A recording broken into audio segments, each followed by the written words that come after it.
My name is Eleanor Hayes, and I'm 72 years old. For 47 years, I built what I thought was an unshakable life with my husband, Robert. We raised 3 children in our colonial home in Vermont. I tended my garden each spring. Robert managed his accounting firm. We were comfortable. That's the word I use to describe us. Comfortable. But comfort, I've learned, can be a dangerous illusion. It was 2 in the morning when my phone rang. The sound cut through the silence like a knife. My daughter-in-law, Patricia, was on the line. Her voice was shaky. Mom, tomorrow we're taking her to Meadowbrook Nursing Home. Everything is already arranged. She met my mother-in-law, Vivian, 91 years old, living in the guest house behind Patricia and my son Thomas's home. Vivian, who had always been sharp as a tack, who still did crossword puzzles every morning, who walked to the mailbox every afternoon. What? Patricia, what are you talking about? We haven't discussed this. It's decided. The papers are signed. We can't handle her anymore. My blood ran cold. Something in Patricia's tone wasn't right. It wasn't exhaustion. It wasn't regret. It was relief. And something else. Something harder. I sat up in bed. Robert stirred beside me, but didn't wake. In that moment, I made a choice that would change everything. I got dressed in the dark. I grabbed my purse, my car keys, and I slipped out the back door.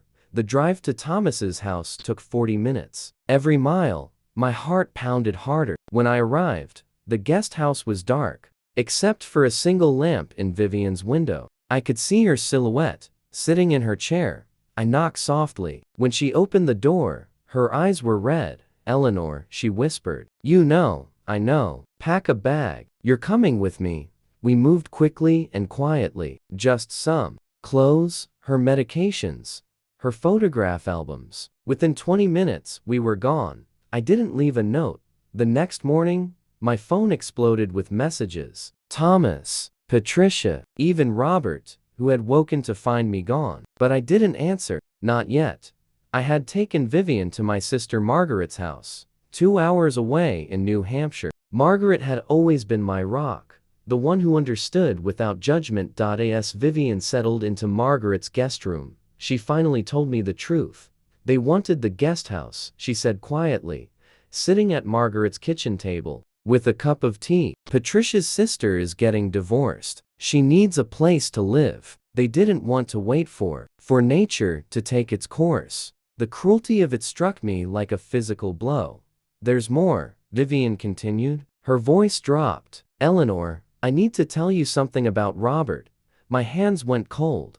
6 months ago, I saw him at a restaurant in Burlington. He was with a woman. They were holding hands, laughing. When he kissed her goodbye, I knew it wasn't innocent. The room tilted. Vivian reached across the table and took my hand. I didn't know how to tell you. I kept hoping I was wrong. But then I heard him on the phone. One evening when he visited, he thought I was napping. He was making plans to meet her again. Eleanor, I'm so sorry. 47 years. Almost 5 decades of marriage. And just like that, everything I thought I knew began to crumble. I finally called Robert that afternoon. Where are you? Where's Mother? Thomas and Patricia are beside themselves. His voice was angry, defensive. Vivian is safe. She's with people who actually care about her. Eleanor, you can't just kidnap. She's a grown woman who didn't want to be warehoused against her will. Tell me, Robert, when exactly were you going to mention this plan to me? Silence. And, while we're discussing things you haven't mentioned, who is she? Another silence. Longer this time. Eleanor, who is she? His voice cracked. Her name is Diane. She works at the firm. It's not. It's complicated. Complicated. I laughed, but there was no humor in it. You know what's complicated? Being married to someone for 47 years and discovering you don't know them at all. I hung up.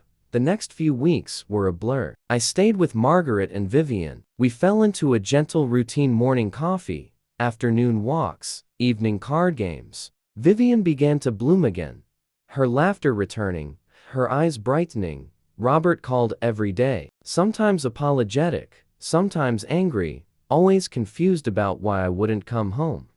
Thomas called too. He'd learned the truth about Patricia's plan for Vivian, and he was devastated. "Mom, I swear I didn't know she'd gone behind your back. I never agreed to commit grandmother without discussing it with everyone," believed him. Thomas had always been tender-hearted. But Patricia? Patricia had shown me exactly who she was. As for Robert and his complicated situation, I hired a lawyer, not for divorce, not yet, but for information, for clarity, for truth.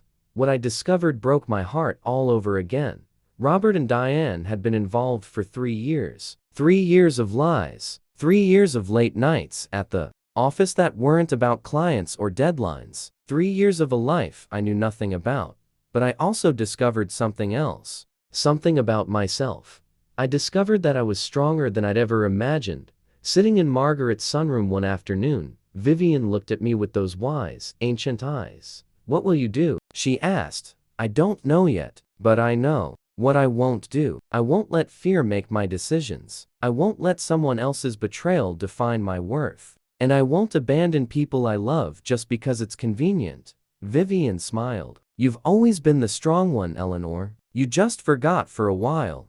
3 months later, I did return home, but not to the life I'd left. I filed for divorce. Robert tried to fight it, tried to convince me we could work it out, but the trust was gone. Love without trust, I realized, is just shared space. Vivian moved in with me. We converted the downstairs study into her bedroom. Every morning, we have coffee on the porch. Every afternoon, she tends to my garden while I read. Every evening, we watch old movies and eat too much popcorn. Thomas visits often, sometimes without Patricia. Their marriage is strained now, and I feel for my son. But that's their path to walk. As for Patricia, she learned that actions have consequences. The guest house she wanted so desperately, she'll never have it. Thomas sold it to a young couple with a baby. Sometimes I see the mother pushing a stroller past my house, and it makes me smile. Robert married Diane last month. I heard it through mutual friends. I felt a pang, but it wasn't grief. It was something closer to pity. He traded decades of genuine partnership for excitement. I wonder if he'll ever understand what he lost. I'm learning who Eleanor Hayes really is when she's not being someone's wife or mother or caregiver first. I've joined a book club. I've started painting badly, but joyfully. I've made new friends who know me as myself, not as half of Robert and Eleanor. And Vivian? She celebrated her 92nd birthday last week. We had cake. We laughed until we cried. She told me she's never been happier.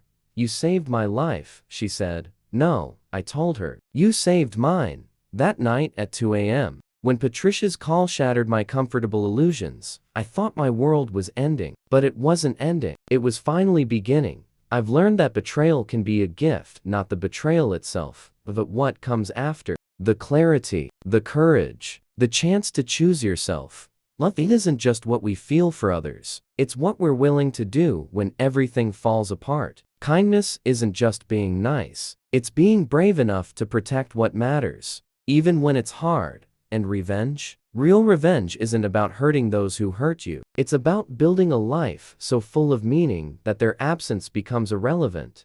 I'm 72 years old. I thought I knew everything about love and loyalty and family. Turns out, I was just getting started.